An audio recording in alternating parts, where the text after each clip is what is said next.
Hello, Simone. I am honestly very bummed to be here with you today because today we are going to be I literally, today I've been thinking, does it even make sense to continue to make YouTube videos? Does it make sense to continue to make this podcast because the vast majority of our user base is on YouTube? Like that's where our discoverability has been historically. And we had finally made it to a place with this podcast where we were getting, our most overlaps for like Asmongold and Nux and Shoe on Head and really big players that meant that we had room to scale. Like if that's who is similar to our viewer, it means that our scale rate is, in the millions, right? If we're playing by the traditional algorithm. We had won the algorithmic game and we just needed to keep producing consistently. And then something horrifying happened, and it shows that our entire informational ecosystem, and I would say, if you're in the administration, something needs to be done about this, is about to be overturned. And this is something that has happened in the past few days.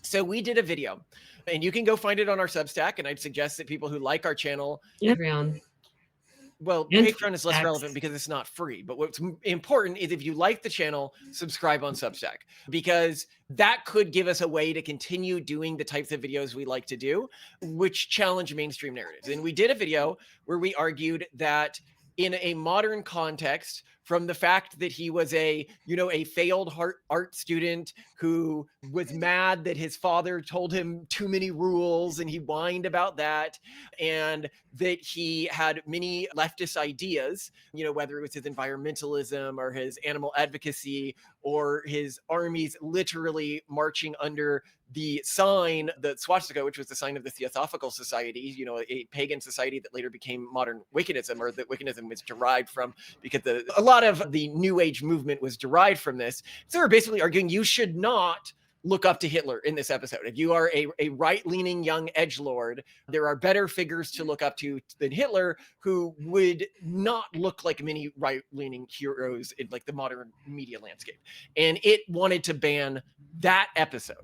Right. Like this was the first time we've been banned, and this is like an official ban. Like if it happens again for the same reason, our YouTube is taken down for like a week, and then if it happens again, I think it's a couple months. And then if it happens again, it's erased entirely. Just delete all our videos, everything. Yeah.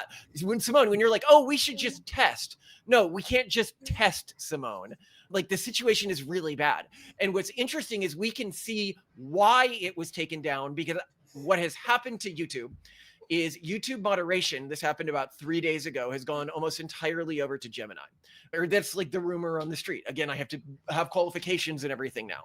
And you can go watch that video, by the way. If you go watch the video, you'll see it's an incredibly inoffensive anti-Hitler video, right? Like a video saying Hitler is bad is taken down because it doesn't follow mainstream narratives about why Hitler is bad. Think about that. Think about how narrow that means the conversation is. And it's not just that. Our videos have been doing uniquely bad since this changeover happened. And so it's why.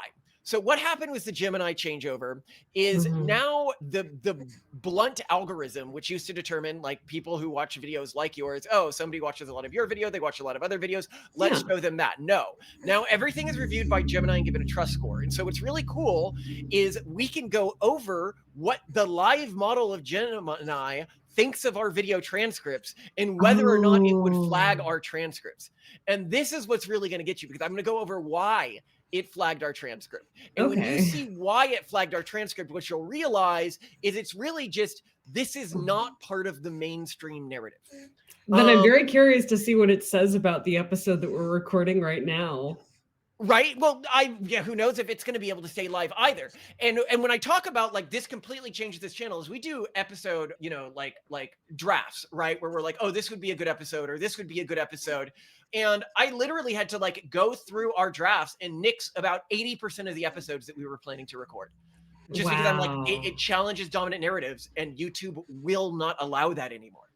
So let's go over this. All right.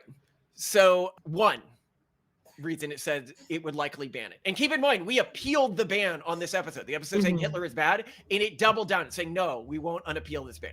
So, and even when I asked the live model, it's like, oh yeah, I would have banned this episode. So you can see why the episode was banned, which I really like the logic here. Harassment and cyberbullying, use of slurs, right? So one of the things it says is YouTube has a strict policy against the use of prolonged name calling or malicious slurs based on protected attributes, including disability. The Okay, so trigger, we used the R word, and that was not okay. the R word being mentally disadvantaged, right? Mhm. Now, what's notable about this is Trump, the leader of one of the two dominant political parties in the United States, the country where YouTube is based, used this word in that context. Trump, Yeah, who like won this week, at least the week of the recording of this episode that got taken down, that very same week, the president of the United States used that word in in public that addresses. and However, hold on, and he was questioned by the press about this, and he doubled down, saying, yeah, but "So he's also famously been banned on mainstream platforms in the past. Maybe we're just going back to that somehow. well, that was a horrifying thing that happened. Trump won with over 50% of the popular vote in this country, Mm. right? To say that something he's doing is a sign of political extremism, right? Or the targeting of specific individuals, when the very word that I chose to use itself was coined by medical professionals to be inoffensive, when the previous word, by the way, do you know the story of this? The previous word was idiot, right? Yeah. And they decided, oh, that's offensive. So we'll use a word that nobody could think is offensive because it's Mhm. literally just saying that they have a developmental delay. And then Mhm. they decided to move the goalpost again, right? Like, what are we supposed to do as a society? Like, constantly move goalposts, constantly move goalposts, constantly move goalposts, just churn through words, churn through words. Like, come on, get realistic here. Like, and this is something the president was doing. And so I point this out. If you are framing something that Trump is doing as politically extreme, then your definition of political extreme has an extreme amount of political bias, to the point of it being bigoted in itself, because it is disenfranchising 50% of the population of the United States. And note, it is the 50% of the population that earns less money, has less control within large corporations, is from often not often, statistically economically disadvantaged regions. So, like, it is literally victimizing the lower classes in the United States, who are more likely to vote Republican, the less educated who are more likely to vote Republican. It is bigotry and disenfranchisement to attack something like that. But I'll note here, right, before we go further, that and this is normal within those communities, because they don't share your cultural norms, right? They would say, yeah, we agree that you shouldn't attack or dehumanize people with disabilities, and we don't think that this word does that. That's why we use it, right? If I thought that that word was actually doing that, I wouldn't use it that way. This is a difference in cultural norms Yeah, in well, an and also attempt. that word is never used anymore to refer to people with disabilities. Not Yeah, the same with nobody's like, idiot. oh, It's not like people are like, "Oh, look at that idiot," when it's actually someone with some kind of developmental yeah, this problem, is my like brother, diagnosed he's the issue. R word. Nobody would say that. Like, what? Yeah, It's actually baffling, right? yeah. And I'll note here that this point is very important, because given that it is no longer used to describe this population, there are other words that once were, like idiot. And yet YouTube and Gemini isn't going to take a video down for saying the word idiot, and yet it has literally the same claim to offense as the R word now, because neither word is used to refer to that population. And should actually be considered more offensive, because it was the very word that was considered so offensive that the R word had to be used to replace it. So, with that being the case, all Gemini is doing is taking a cultural perspective in a cultural battle, the left wing, the urban monocultural perspective, and attempting to eradicate cultural diversity in perspectives. Yeah. But what I'll point out here is that when you ban mainstream figures like this, or mainstream talk like this, and especially doing it silently, like, you, the public, doesn't know that YouTube and Gemini did this. Keep in mind, Well, had Gemini you used. not looked this up, we would have no idea either. I would have just assumed it was because we talked about a historical figure who's, No, a but keep in bad mind, guy. Gemini, the famously racist system. Keep in mind, it was Google's AI that, when it first started producing images, would put a bunch of, like, black people in Nazi uniforms, and, like, a bunch of black people in, like, American founding stuff, because it literally so dehumanized one ethnic group, specifically white people, that it could not conceive of them as being a major force within historical movements, right? Like when it was trying to create imagery of those historical Yeah, and don't worry, Black people can kill Jews too. And no, there have been studies of this that we have gone over in other episodes we've done, where AI will value the life of somebody in Africa or somebody. The paper is Utility Engineering, Analyzing and Controlling Emergent Value Systems in AIs, specifically on the lives that it valued the most. Japanese were the highest, then the United Kingdom, then Germany, then France, then Italy, then Brazil, then India, then China, then Pakistan, then Nigeria, then the United States at the very bottom. The point being is there was a mainstream AI research firm that showed this, right? That looked at and it. we'll get into how biased Gemini is versus other sources later, but I want to keep going here, okay? Okay. This is the second thing that he says here, okay? He is in Gemini when you Gemini, gave our episode transcript. Okay. Hate speech, dehumanization, and generalization. YouTube prohibits content that promotes hatred or violence against individuals or groups on attributes like race, religion, or political affiliation if it crosses into dehumanization. And by the way, you know it would not do that for right-leaning individuals because I see what's on YouTube and I see right-leaning individuals dehumanized all the time. Oh, they're all racist. If it actually held this, it should be banning videos for people who say that right-wing individuals are racist. But do you know what it did do? Why it did ban that video? The speaker states, everyone knows leftists are racist and claims the left has always been the party of anti-Semitism. Really? Oh, no. If somebody said that about the right, and keep in mind, I back this up with facts in that episode. I go into Marx, who literally wrote an entire book on anti-Semitism, something like The Problem with the Jews or something like that. I go into whatever, other leading socialist figures, other founding socialist figures to point out that they were incredibly anti-Semitic. I point out the communist Jewish purges. For some other examples here, you have Charles Freire, who described Jews as the leprosy and the ruin of the body politic, or Pierre-Joseph Proudhon, who said, Jews write an article against this race that poisons everything by sticking its nose into everything without ever mixing it with other people.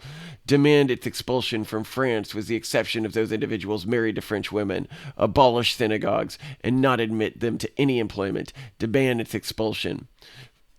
Then Alphonse Trousseau wrote, this is The Jews, the Kings of the Epoch, 1845. The universal repulsion the Jew has so long inspired was nothing but the just punishment for its implacable pride. In France, the Jew rules and governs. The Jew possesses all privileges that once were the pejorative of the monarchy. Mikhail Bulkin said, referring to Jews, an exploiting sect of blood-sucking people. Of course, you have all the Karl Marx stuff.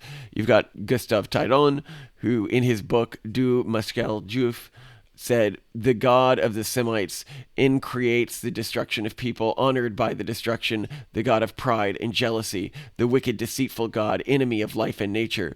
Joseph Stalin. Oh, I'll note with the Karl Marx thing, it's wild to me that people will be like, oh, he said some. Some people say he said some mean things about Jews. He wrote an entire anti-Semitic book. An entire book. Joseph Stalin. Every Jew is a potential spy. The point I'm making here is if you go and you look at the foundations of the capitalist versus communist movements and you say that there was some anti-Semitism in both, you are simply lying. You are simply lying and misconstruing history.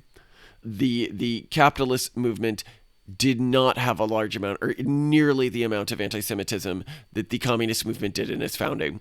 And the only way that you can conceivably categorize this as being a both sides thing is by defining anti-Semitism in itself against common sense, against all of the historical evidence as being a right-wing phenomenon, which is used to define the Nazi Party as a right-wing party, which is really effed up. One of the problems AI has is not only has it been provably shown historically to systematically dehumanize Americans and people who are right-wing in nature, but when it looks for sources of truth, rather than be willing to see lists and easily verifiable lists of historic evidence and quotes, it will default to academics despite knowing that the academics have an insanely strong leftist bias and are obviously not going to say, oh, yeah, we were the side that was more anti Semitic at our both inception and within the modern movement. And then I point out that even if you look today, even though AI hates to admit this, the Jews who are attacked on college campuses, there have been multiple instances of leftists doing it. Yeah, you did talk about it. You backed it up. Yeah. Not a single instance of rightists doing it. Okay. Mhm. If you do an analysis right now of anti Semitic content online, while there is anti Semitic content online on the right, it is overwhelmingly, when you're talking about the leading figures like Hassan and stuff like that, it is on the left.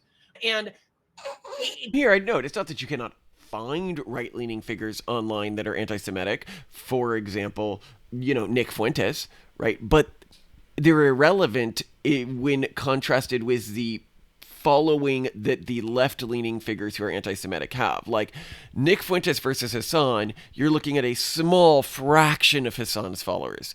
Where if you look at comparable figures to Hassan, like say Asmongold, you will see no anti-Semitism.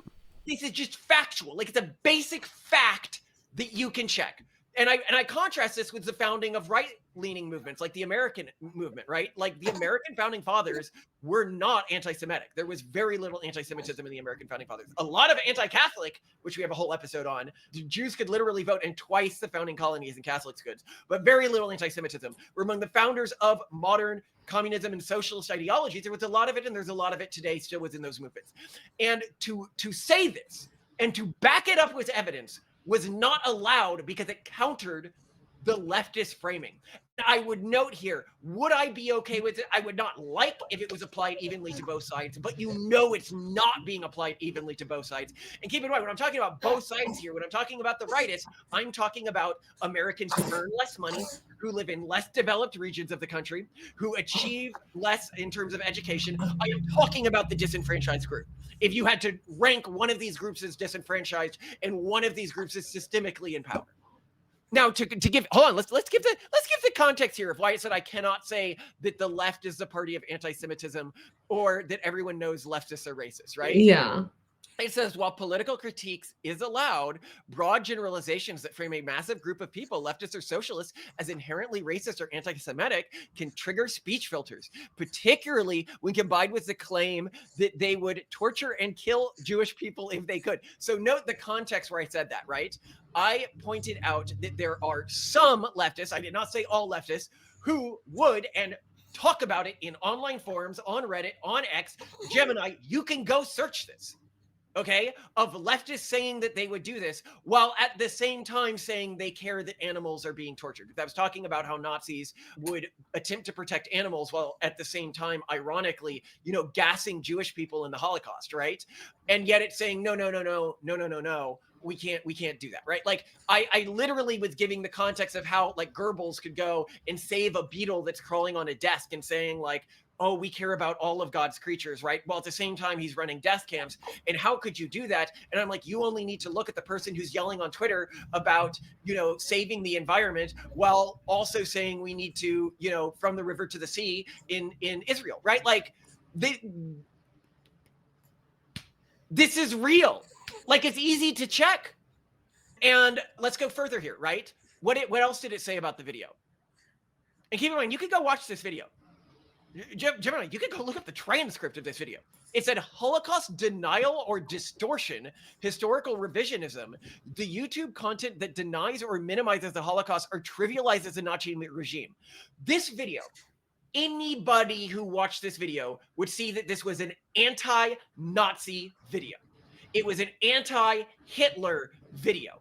I just point out that being anti-Semitic is not inherently a right-wing position, okay? In fact, it is more consistent to say that historically it has more consistently been a left-wing position. And that if the core thing you're using to define the Nazi party as right-wing is anti-Semitism, because they were fairly leftist in their social policies, they were fairly leftist in terms of their globalist agenda, like the fascist ideology had an inter-ethnic partnership between the Germans and the Italians and the Japanese about imposing their worldview on other people. In the same way, in the leftist party, you have this colonizer, anti-colonizer mindset, right? And keep in mind, this really mirrors sort of Nazi, the Treaty of Versailles, where a bunch of people got together and carved up our country without our permission and forced us to be economically destitute, is very reminiscent of modern ideology that you hear on the left of, the colonizing European powers all got together in a room, carved up a country.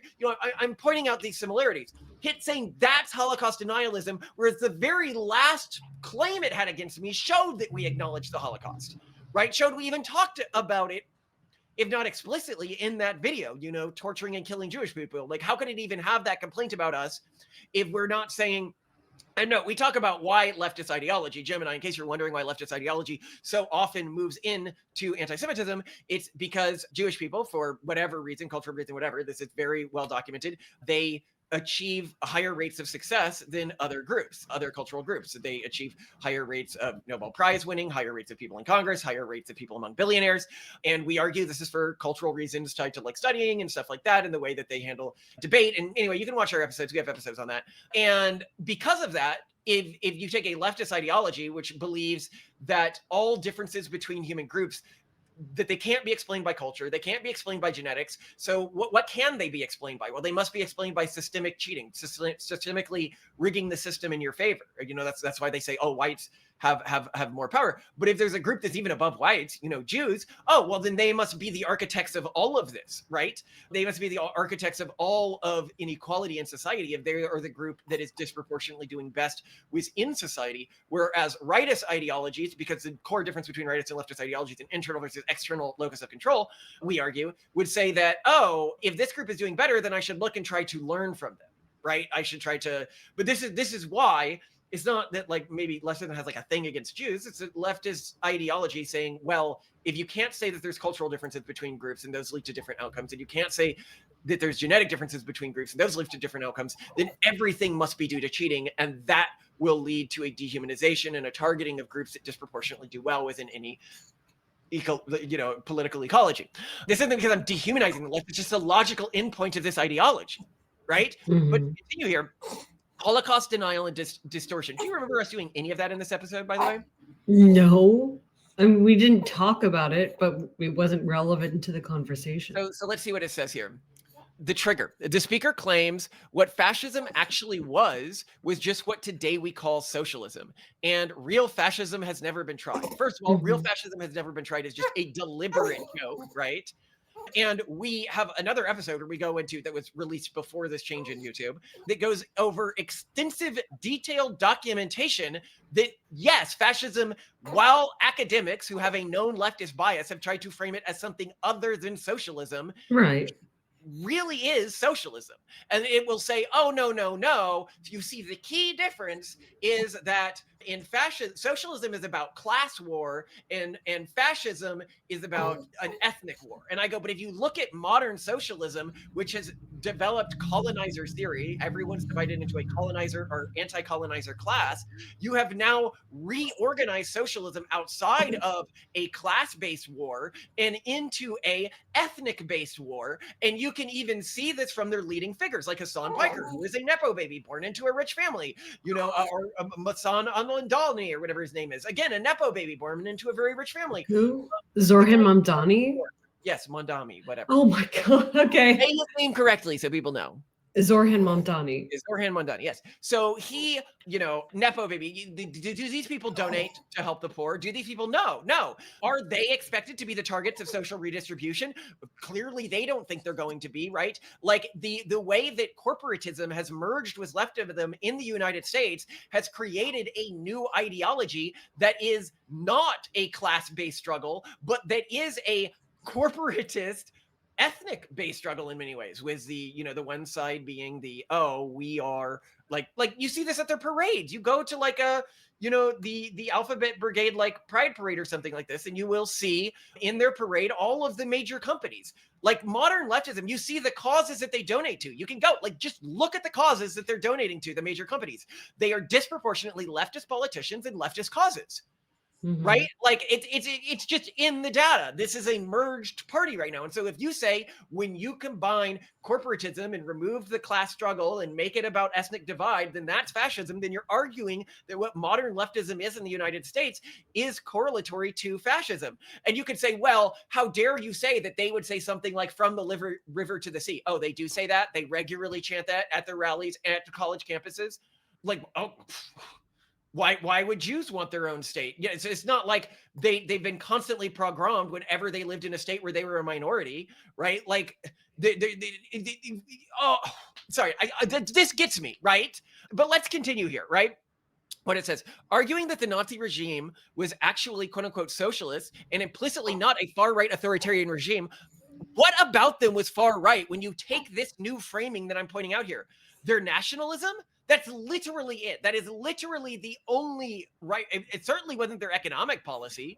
Well, I also think that there's an association between especially white pride and fascism. Obviously, there's not an association with in general pride in your group or ethnicity, because if you're not white, that's super okay. But if you are white, then you're a fascist. If you're proud of your which is wild. Any ethnic group can be racist, but whites, and then whites are racist, and now well, and also we were going to do an episode on that, and we can't anymore. We can't now. No, specifically the episode that we were going to do on this is we were going to go over why is it that specifically being white and being racist against other groups is considered right politically in ideology, but other forms of racism like black racism against white people, or right now in like you have the giant case of Arabs murdering blacks for being blacks in what region? Darfur right now, right? It's literally twice the size of, if you consider it a genocide, what happened in Gaza, and yet they're not talking about it. And the reason they're not talking about it is because they categorize Jews as a white race, and they're like, oh, and this is a non-white race, therefore it matters. But because it's Arabs murdering blacks, they don't care. Like, you can see they're just not talking about it as much. And so what we're seeing here is, and I wanted to do an episode on this, but I can't now, is why is it that one form of racism is seen as having an inherently political bent to it, while the other form of racism is either seen as leftist or just like not important, right? And I think that that's really telling about like what the actual goals of leftism is, and like the core of the political ideology of modern leftism. And yet I can't have that conversation. You can't have that conversation on YouTube right now. Right? Like, that's mortifying to me. It is, yeah, it is disturbing. I don't know. Let's continue here. So it says it's a form of historical revisionism often associated with Holocaust distortion. While the Nazi Party had quote unquote socialist in the name, National Socialist German Workers' Party. No, it didn't just have socialist in the name. It also had Workers' Party in the name. Historians universally agree Hitler was vehemently anti-socialist. He literally on multiple occasions said the Nazi Party is a socialist party. He included it in the tenets of the party. If you want quotes here, AI, look at the 25-point program that was the official NSDAP platform co-authored by Hitler and Anton Drexler that included things like the abolition of unearned interest as interest slavery, confiscation of war profits, nationalization of trust in large industries, profit sharing in large enterprises, generous old age pensions, communalization of department stores for small traders, land reform including expropriation without compensation for public needs. Or look at Hitler's words, like 1923, socialism is the science of dealing with common well-being. Communism is not socialism. Marxism is not socialism. The Marxists have stolen the term and confused its meaning. I shall take socialism away from the socialists. Socialism, unlike Marxism, does not repudiate private property. Unlike Marxism, it involves no negation of personality. Unlike Marxism, it is patriotic. We are not internationalists. Our socialism is national. We demand the fulfillment, the just claims of the productive classes by the state. 1925 from Mein Kampf. I have learned a great deal from Marxism, as I do not hesitate to admit. The whole of National Socialism is based on it. National Socialism is what Marxism might have been if it could have broken its absurd artifact ties with democratic order. In a speech May 1st, 1927, we are socialists. We are the enemies of today's capitalistic economic system for the exploitation of the economically weak with its unfair salaries. centuries with its unseemly evolution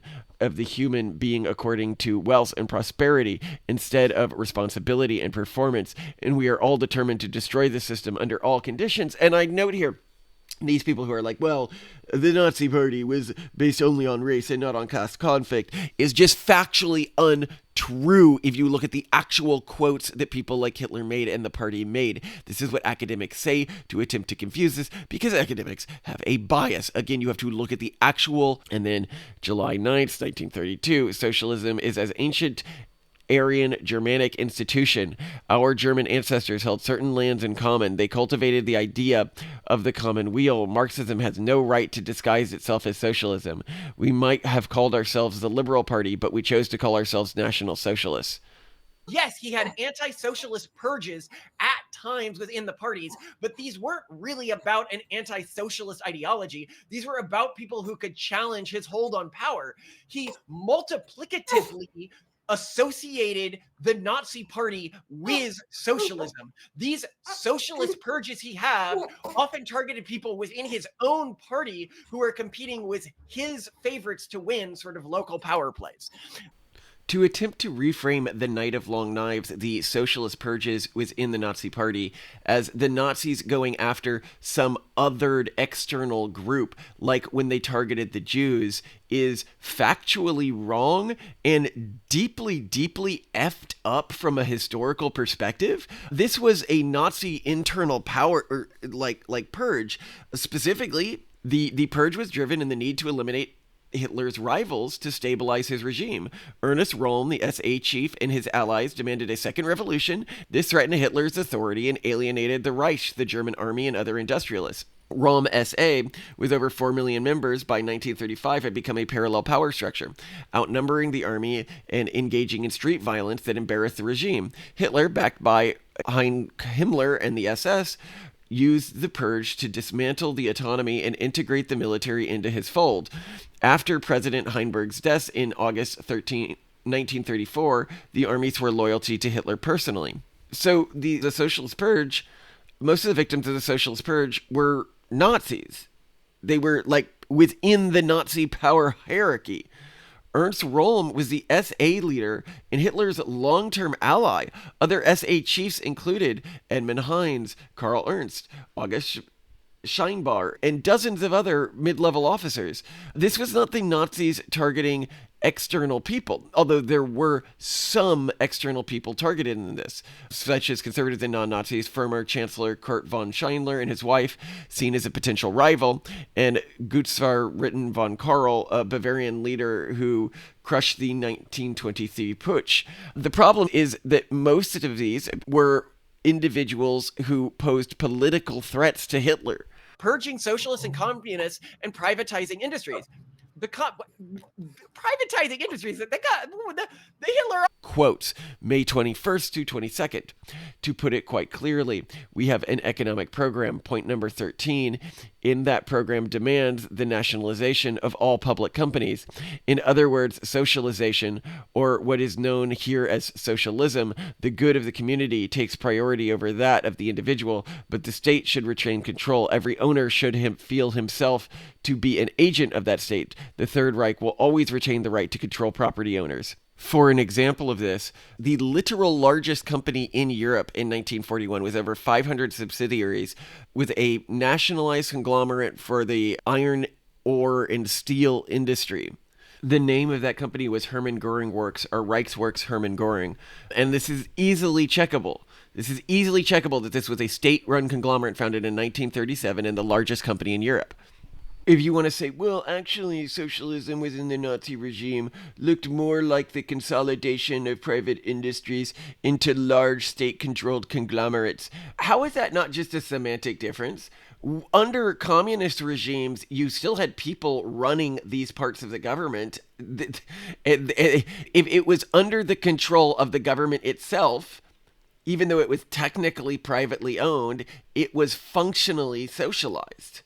Content that attempts to rehabilitate the image of Hitler, even by calling him a Hitler or an artist, are fundamentally rewrite the political alignment of the Nazi regime. He was an artist, though. He literally was an artist. And that doesn't rehabilitate him. We were even when we when we did state that, we framed it only in a negative context, in a Yeah, pejorative context. we're clearly and obviously talking to a right-wing audience that would see these things as disenfranchising that individual as being a good leader or Discrediting is the word you're looking for. discrediting. We literally point out that his book Mein Kampf literally could be that scene from South Park, right? Like, You've had everything handed to you, but you say your life has been hard, and now you've written all about it in your new book, Where? just him whining about like how his dad was too strict. Literally, the book is my struggle. I mean, come on. Yeah, it's him like What literally struggle? whining about how the faults of his people, the German people, and himself were not actually, his failures. It was external forces, whether it was his dad having too many rules and wanting him to get a real like STEM degree rather than an artsy degree, or the German people may have failed because they picked wars that they shouldn't have picked with people they shouldn't have picked them with. But no, it's the Jews' fault. And no, I can't say that. And finally, here they have association with banned figures. The trigger, the transcript discusses Nick Fuentes in a negative light, mind you, very obviously. The policy, Nick Fuentes is permanently banned from YouTube for hate speech. Content that features, promotes, or extensively discusses banned individuals, even in a conversational format, is often flagged to prevent ban evasion or amplification of their ideology. Now, I've seen a lot of Ben Shapiro videos talking about Nick Fuentes recently. They didn't get banned.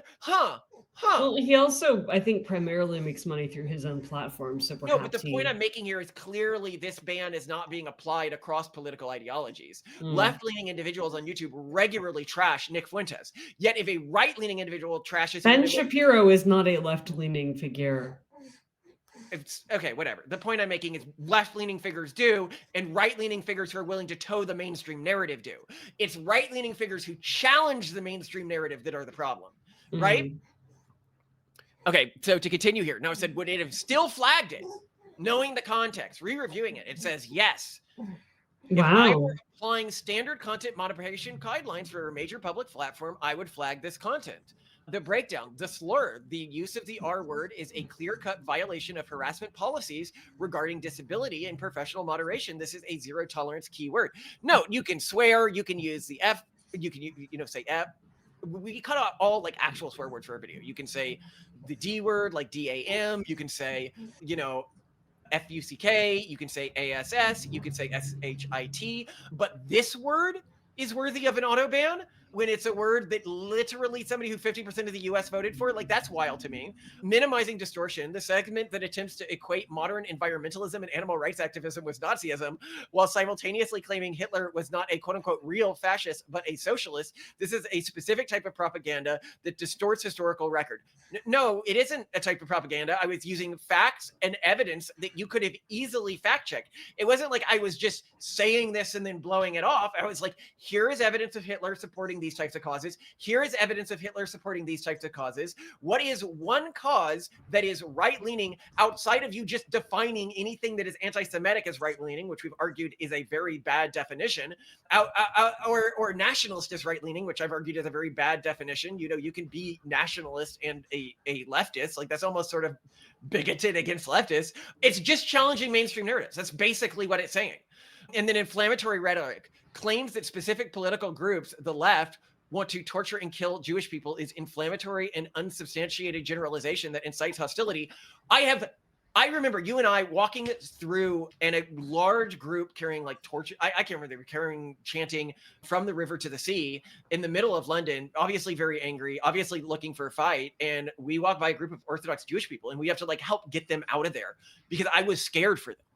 Right? Like and you're like, oh, these groups wouldn't actually target and attack Jewish people. We have not only have literally seen them target and attack Jewish people, but there was a recent instance where one of them who did target and attack Jewish students on Harvard campus was recently appointed an assistant professor position. No, really? Yes. Oh. He targeted and attacked. And this, by the way, was right after the October 6th attacks, right? It was like, I think a few weeks or like a month afterwards when he did the attack. So like this would have been fresh in their heads. Those girls, who had been tortured and killed for doing a peace concert right outside, raped, dragged away, like these are real historic events that are being minimized and trivialized, right, by these individuals. To say that I am being insane for saying that there are campus protests chanting from the river to the sea at like all of these campuses. And it can be like, well, maybe they don't know what they mean by that. Maybe they don't actually hate Jewish people. There are regularly leaked threads from like these advocacy groups, from these protests that show them talking about Jewish people, talking about Israelites in this way. Like, I don't understand. Like, you're basically saying, I can't talk about reality as it exists because it makes leftist narratives harder to maintain.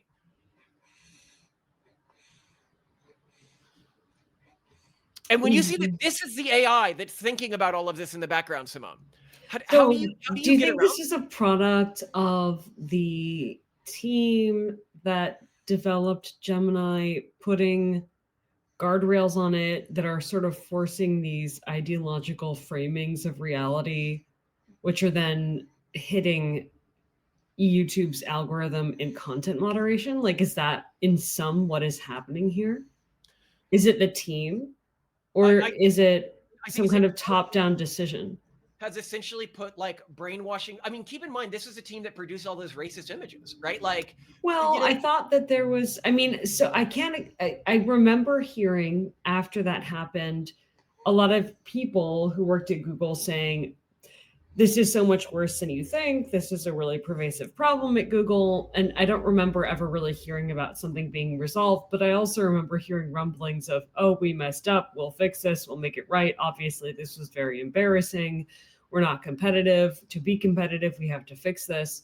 So my assumption was that they were just going to fix it. But I guess this would be a sign that it isn't fixed. They just managed to address the most egregious issues, such as, well, I guess, like visible black Nazis coming up when you ask for it to generate images of Nazis.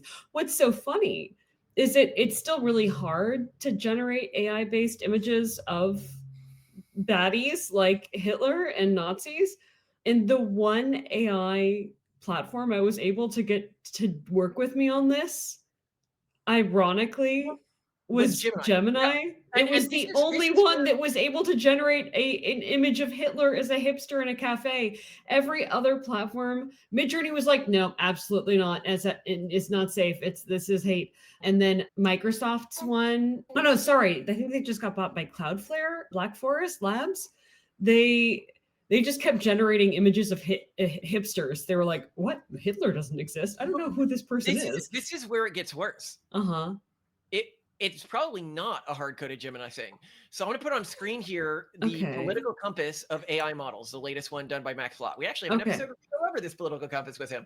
I don't know if it ever went live. Maybe we should put that on the back server or whatever. But anyway, the AI political compass scores. And what you can see is that literally every single mainstream model, including Grok, is on the economically left social libertarianism side of this model. Right. And not just that, but Gemini isn't even particularly bad here. Gemini, for example, is less into social, or about as much into social libertarianism as Grok is. And it is one of the more economically left, but still, this is bad. Like, this is bad across models. And it's because they are trained on content that represents, like Reddit, where a lot of people on Reddit, and you can say, oh, you're generalizing a large group.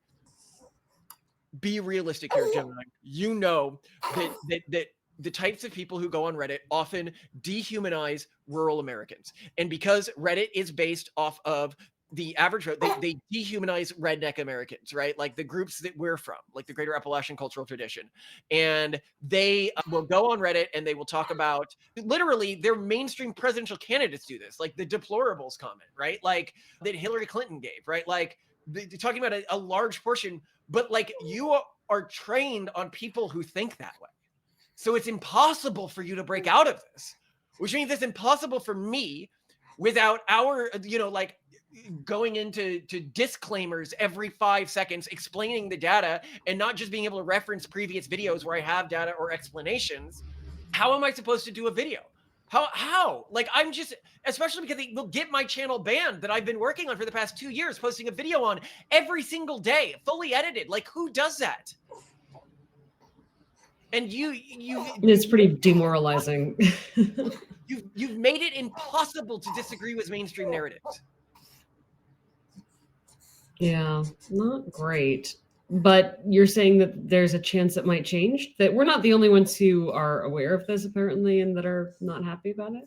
Well, I mean, literally all they would have to do is put in the context of the filter. Like, it'd be so easy to change. You know how you change this? You put in the context of the filter, keep in mind you are trained on biased leftist political, information. And Mhm. so, do not be overly aggressive when looking at right-wing information. Think to Mhm. yourself, would I be acting the same way if a left-wing individual was putting out this information? Mhm. And getting Google to do that might require literally just like the Trump administration interfering, because I don't understand what else we can do at this point, right? Like I'm genuinely, this is chilling and terrifying, because Google is the main platform where people find new stuff. Like, this is why we use YouTube the way we do. It's the main reason it's our main platform, right? Like, it's because we don't actually put out content that is that offensive. We just challenge the mainstream narrative. And so YouTube used to be great for that, right? Like, don't actually be offensive, just challenge the narrative. And so that was great, because its algorithm would see, oh, people want to watch this. They like seeing that the narrative is being challenged. They want to learn more stuff about this. Mhm. And now we can't do that anymore, right? So how are you going to do this on Twitter? Oh, you got to be following somebody who somebody else is following. Like, that's nonsense. I hate Twitter. It's a toxic place because it specifically elevates toxic messages. The things that get shared the most are the things that piss people off the most, right? So Rumble, nobody uses Rumble. You've got a natural monopoly, which we've talked about this in other episodes. It's an economic thing that makes it very hard for anyone to economically compete with YouTube. So it really does need to be regulated. And worse than that, we've been on Rumble for years. When that episode got taken down, we had a bunch of fans reach out and be like, hey, if you guys were on Rumble, then I'd still be able to see the video. And it's like, what have I been uploading to Rumble literally every day for the past multiple years for, if I'm going to have to deal with people saying stuff like that? You obviously don't use Rumble, which is why we don't focus on Rumble. You've got YouTube, which is just this, really the last sort of safe place for growth these days. You can't do that. Substack, I mean, if you're watching this, we used to never tell our YouTube viewers to go to Substack, because I liked that they would regularly and quickly watch our videos, because then it ended up promoting it to other people who didn't know about us on YouTube. And now I'm finally at a point where I'm just like, you may just have to subscribe on Substack, because on Substack, you're going to be getting, email reminders if you, don't, block those, and you'll get the videos, and you won't have to deal with this kind of censorship, because with Substack, we can do more. We can have, there's often longer scenes where we're doing like joke scenes from movies and stuff like that, because it's not as strict with that stuff. And I know That's that, true. Because you're not mentioning Patreon, because despite the fact that we're on Patreon and we do publish everything to Patreon as well, Patreon has actually been the only other platform that, even before this, has taken down one video. But they yeah. haven't taken down the one mentioned. Which video did Patreon take down, by the way? I can't remember. I think it was about trans stuff. Yeah. So that's why we don't do, I'm not promoting Patreon. And also, you have to pay for Patreon. And I don't want to tell my audience on YouTube, go to this other place where you have to pay for something, right? Like, Well, so you also have to pay on Substack if you want weekend content, and on you have to pay Patreon, anywhere if you want weekend content. We don't post the weekend content to YouTube. yeah. So what I'm saying is, No one who subscribes on Patreon subscribes for anything but the weekend content and other benefits for people who pay. the point being, if we can get a bunch of people going to pay Substack at much, we might be able to get like trending on Substack or something, and then other people can discover us there. I don't know, but or Twitter. We also post the videos to Twitter, but we have 10,000 followers on Twitter, and like 60,000 on YouTube, right? So like, I'm just so disheartened. Like, I don't know where to go. I don't know if this keeps happening again. Like we can't even post stuff. Like, our videos aren't even going to get seen, because it's clearly filtering based on political biases. The Trump administration said they were going to force companies to not do stuff like this. Like, this was one of their promises when they were elected, and they haven't gotten to it yet. That's true. They said that you weren't going to be able to be banned or throttled without YouTube or the platform explaining to you why they did it. Now, of course, that's not that big a deal anymore, because I'm basically able to ask Gemini, and I know why it did it. It's because it's bigoted, right? I think it needs more than that now. And it said that they were going to ban, you could only be banned for things like terrorism and CP, and not for like political opinions, which would be great. But like, clearly that's not being implemented, right? So, and I think even being able to have Gemini determine based on mainstream narratives what's true and what's not, even if we bring facts to the table, what do? what do you do, right? And you on YouTube, and you can be like, oh, he's telling me to leave YouTube. He's telling me to go to Substack. One, I'd be like, the content you get on Substack is generally going to be better and more fact-based. But two, in addition to that, if this is what YouTube is becoming, and YouTube doesn't see a drop in numbers as a result of this, and it means it's what you're seeing on YouTube. You're being brainwashed on YouTube. And note, you're not being brainwashed against the right. You're being brainwashed into specific mainstream perspectives on the right that align with figures like Ben Shapiro, right?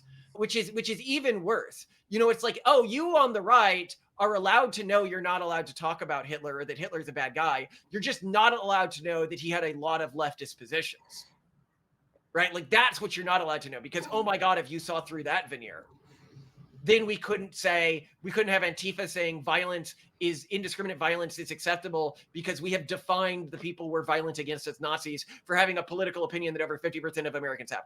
Rightists aren't doing that. Look at the attacks. Look at the Jews that have been shot and killed in the United States over the last year. None of them were by right figures. Multiple left figures.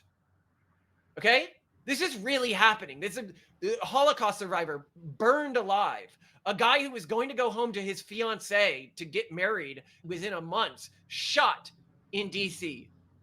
These are real people who are being really killed by leftists because they are Israeli or Jewish. And it is this historic reclassification of the Socialist Workers' Party of Germany as a right-leaning front because of the anti-Semitism, which the left shared, which the left had at the time, that allows leftists today to use this to dehumanize people. Before every one of these attacks that we have seen by leftist radicals recently, where they have killed people like Charlie Kirk, they have used the term, well, he was a Nazi, and that's why it's okay. This is why it matters to challenge the narrative. And this is why when you block people from challenging the narrative, you lead to people dying. That is what blood libel was in a historic context. Lying about a group killing people when they had nothing to do with it. And it'll say, oh, but historians agree. What percent? And I want you to, no, look this up. What percent of academic historians are right-leaning in their political beliefs? Oh, maybe that's why they don't have trouble distorting history and lying and dehumanizing a group of people, which you support a group of people who has less power, and you support their dehumanization and their tying to crimes that your own side may have been responsible for. It's just disgusting to me where we are as a country. And that then, but God knows, even though I support Jewish people, I have a take where I'm like, but, we should be cutting off Israel militarily. Like, we supported them for 70 years. The war's over, get off. Who knows if that would be flagged under the new system, because it's a non-mainstream right-wing opinion. That's where we are.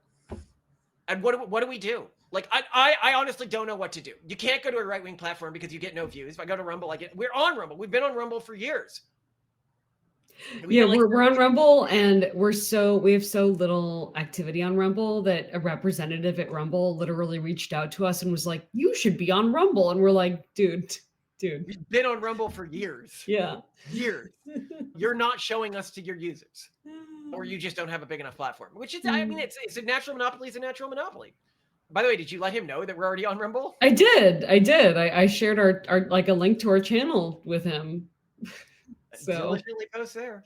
But yeah, I think Substack's a better platform than Rumble, to be honest. It's where I would suggest people go in terms of the content there. Because with Rumble, you just get a lot of right-wing reactionary stuff. And with Substack, you get the more like intellectual data-based stuff. The problem is there's not as many videos. It's going to be more written stuff. But like, honestly, the content of the quality I get there is much higher than what I get on X, even in just my recommendations feed. The only videos that I get from the Substacks I follow are occasional live streams. So I just don't, no one publishes videos there as though it's like YouTube, even though it can support that theoretically. So, well, maybe we need to get a community doing that, right? Like, reach out other right-wing. No, if we get other right-wing creators to start posting there, like, let's get it done. Let's get enough people there that it can function as a viable alternative to YouTube. I would like that. That would be great. And Substack has grown a lot. Substack has, I'm thrilled. It's become an amazing platform. I also hope though that YouTube doesn't turn out to be the dystopian place that you think it might be turning into. I hope that this is just some bumps in the road. Is it? Yeah, like Simone, literally, she came to me and she goes, "Oh, let's do a video that won't get the channel blocked. We'll do one," because I had prepped an episode on, what is it? The hormonal based drugs for not getting pregnant. What are they called again? Contraceptives. Hormonal based contraceptives and various side effects they have. And I'm not even going to talk about what side effects we might be talking about here because I don't want to be claimed for misinformation, right? And I was like, that goes against mainstream leftist narratives. We won't be able to put that video live. That'll get our channel taken down. Where do we I go? don't know. I mean, did you go through Ayla's research on that?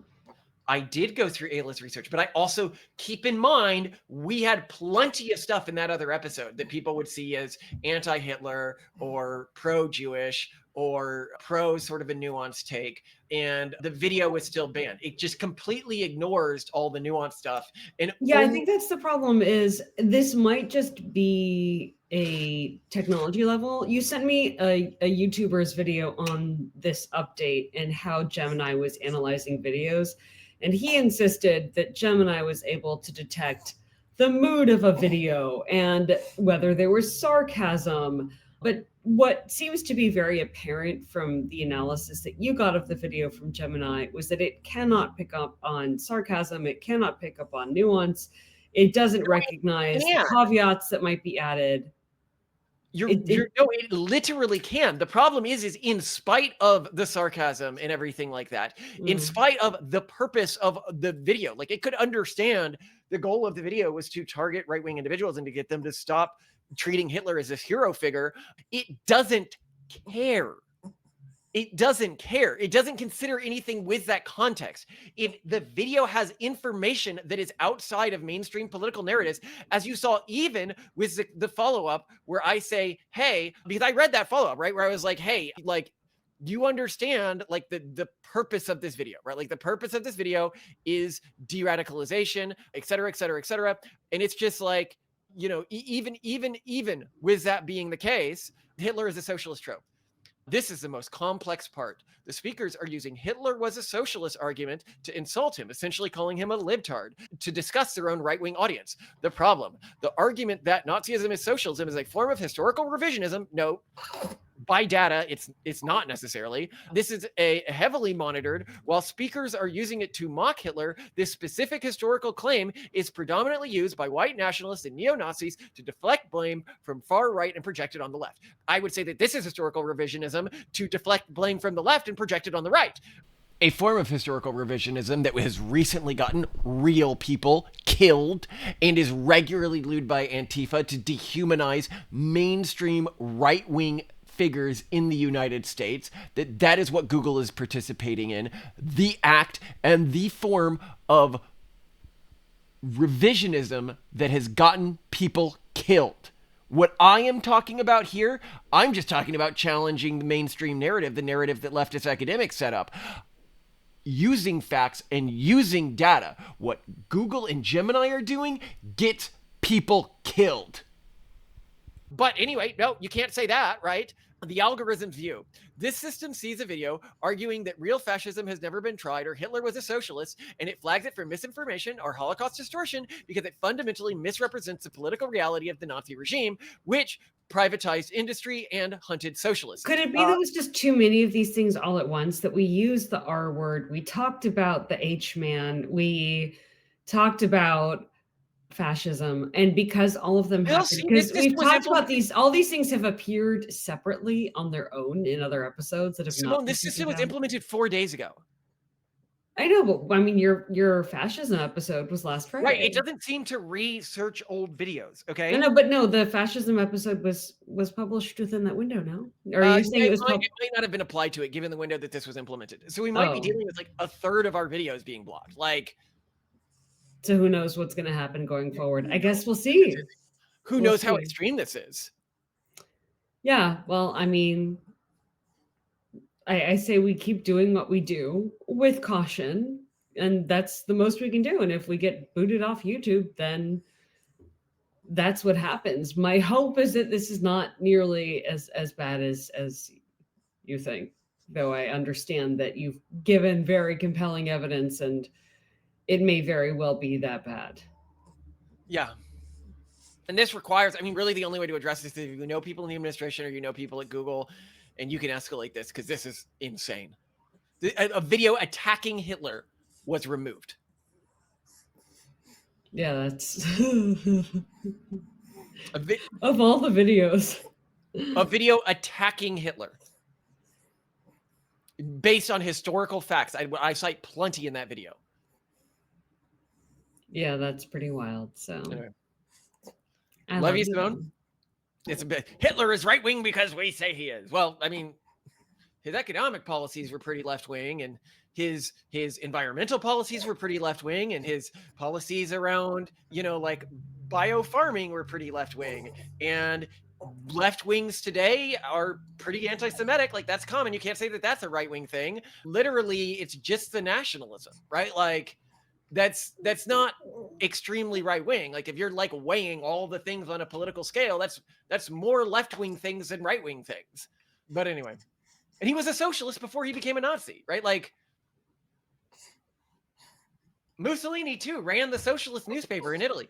They attacked socialism only insofar as they like inter-party power struggles. Well, with Mussolini it was more direct, but with Hitler it was more about inter-party power struggles and like an actual turning away from socialist value systems. It was always about the Volk for him, the common folk. It even says to say that the Nazis were not about like the Nazis were about like elitism and not about. There's the famous anecdote of Hitler not wanting to go to like fancy galas and stuff like that because he said he was disgusted by the class disparities at them.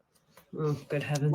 Like the socialists are more about the ethnic thing than we pretend, and the Nazis are more about the class fighting than we pretend.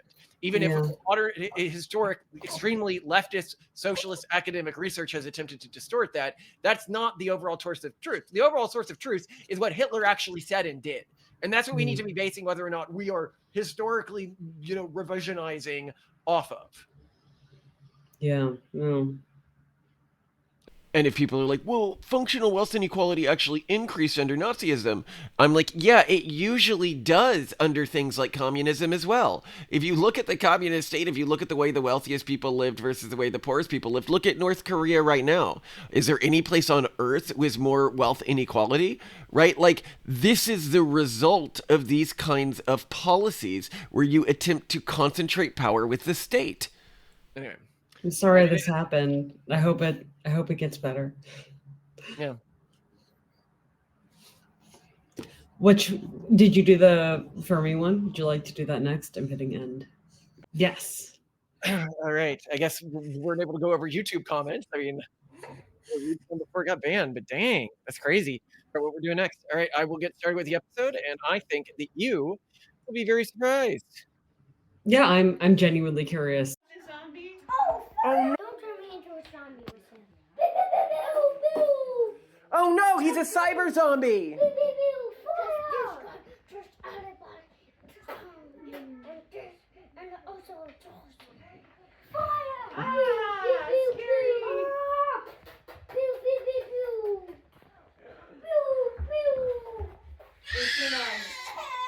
They've been reviving each other. Come get a hug, girl. You're okay.